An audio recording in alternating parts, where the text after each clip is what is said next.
Welcome to our chilling horror story channel. Prepare for spine-tingling tales that will keep you on the edge of your seat. Don't miss a scare, hit that subscribe button and join us on this terrifying journey. Keep watching for nightmares that will haunt your every thought.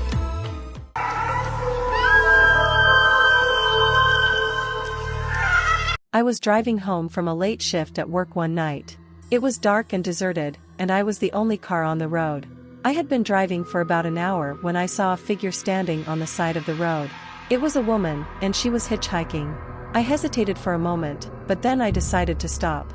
It was late, and I figured she needed a ride. I pulled over and rolled down my window. "Where are you headed?" I asked. "The next town over," she said. "Can you give me a ride?" I nodded. "Get in." She got in the car and buckled her seatbelt. I didn't say anything as I started driving again. I was too tired to make conversation. After a few minutes, she spoke up. "My name is Sarah," she said. "I'm John," I replied. "Thanks for giving me a ride, John," she said. "I really appreciate it." "No problem," I said. We drove in silence for a while. I was starting to relax when I heard a noise.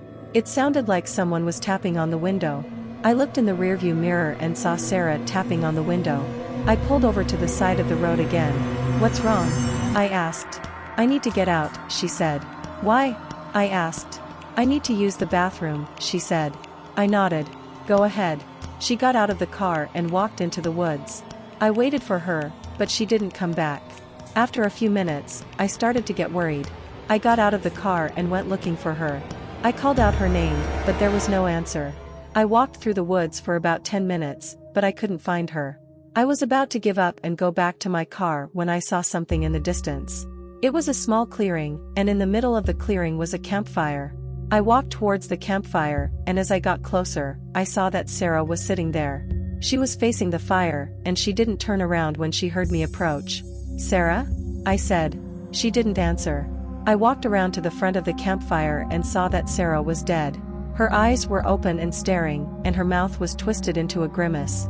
I ran back to my car and sped away. I didn't look back. I don't know who killed Sarah, or why. But I know one thing, I'll never pick up a hitchhiker again. Thank you for joining us on this night of terror. Don't let the fear end here.